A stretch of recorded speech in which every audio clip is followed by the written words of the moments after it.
Hi friends, welcome to VPJ kitchen. నిన్న సుబ్రహ్మణ్యం షష్ఠి కదండి, అందుకని చెప్పి మేము అందరం గుడిలోకి వెళ్ళామండి.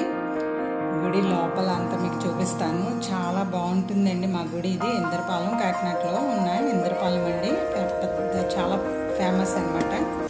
చాలా జనం ఉన్నారండి. ఉదయం 8 గంటలకే ఇంతమంది ఉన్నారు.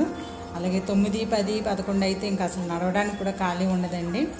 చాలా జనం వస్తూ ఉంటారు, అస్సలు ఖాళీ ఉండదు. లైన్లో నుంచి లోపలికి వెళ్ళిన తర్వాత చూడండి గజస్తంభం. ఇది సుబ్రహ్మణ్య స్వామి గుడి ఎదురుగా ఉన్న గజస్తంభం అనమాట అండి. ఈ గజస్తంభం లోపలికి వెళ్ళాలి, మనం పక్క నుంచి లోపలికి వెళ్ళాలి. కానీ లోపల వీడియో తీయడానికి చాలా కష్టమైంది. ఇది బయట ప్రాంగణం అనమాట. లోపలే 3 గుళ్ళు ఉంటాయండి. శివాలయం ఒకటి, సుబ్రహ్మణ్య స్వామి గుడి ఒకటి, వినాయకుడి గుడి కూడా ఉంటుందండి పక్కనే. చాలా బాగుంటుంది గుడి. లైటింగ్తో నైట్ అయితే చాలా మెరిసిపోతుందండి. చాలా చాలా బాగుంటుంది. నైట్ బాగా లైటింగ్ అంతా గుడికి అంతా పెడుతూ ఉంటారు. చాలా నీట్గా మంచి ఆనందంగా ఉంటుందండి. ఉదయం కన్నా సాయంత్రం వస్తే ఇంకా బాగుంటుంది. అలాగే మర్నాడు భోజనాలు కూడా పెడతారండి. ఎక్కడెక్కడ ఉన్న వాళ్ళంతా వస్తారండి ఆ స్వామివారిని దర్శించడానికి.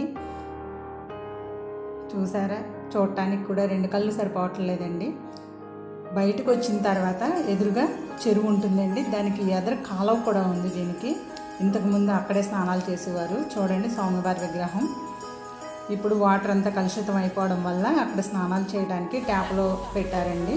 ఇంకా సంబరం అంటేనే మనకి బొమ్మలు, ఇంకా విగ్రహాలు, పువ్వులు ఇవన్నీ ఉంటాయి కదా. చూడండి రాధాకృష్ణుల బొమ్మలు, చిన్న చిన్నవి, పెద్ద పెద్దవి, చిన్న చిన్నవి ఏనుగు బొమ్మలు, ఆవు బొమ్మలు చాలా ఉన్నాయండి. కానీ రేట్లు అయితే చాలా ఎక్కువగా చెప్పేస్తున్నారండి. అలాగే రకరకాల ఫ్లవర్ వాజులు చూడండి. చూస్తుంటేనే మొత్తం అన్నీ తీసుకెళ్ళి ఇంట్లో పెట్టుకోవాలనిపించింది. కానీ రేట్ అడిగితే మాత్రం అస్సలు ముట్టుకోవాలనిపించలేదండి. ఒక్కొక్కటి అంతంత రేట్లు చెప్పారు. ఆల్రెడీ మా ఇంట్లో కృష్ణుడు ఉండడం వల్ల కృష్ణుడు తీసుకోలేదు. మీకు నేను చాలాసార్లు వీడియో కూడా పెట్టానండి మా కృష్ణుడి బొమ్మ. చూడండి ఫ్లవర్ వాజులు అయితే అచ్చు నిజమైన ఫ్లవర్స్ లాగే అనిపించాయండి. ఇంకా చాలా చాలా బయట అంతా సంబరం ఉంది కానీ నాకు తీయడానికి కావలేదండి. అదే నైట్ అయితే ఇంకా కన్నుల పండుగ ఉంటుందండి. నాకు నైట్ తీసుకురావడానికి మా ఇంట్లో కుదరదండి. మా పిల్లలు అది ఉండరు.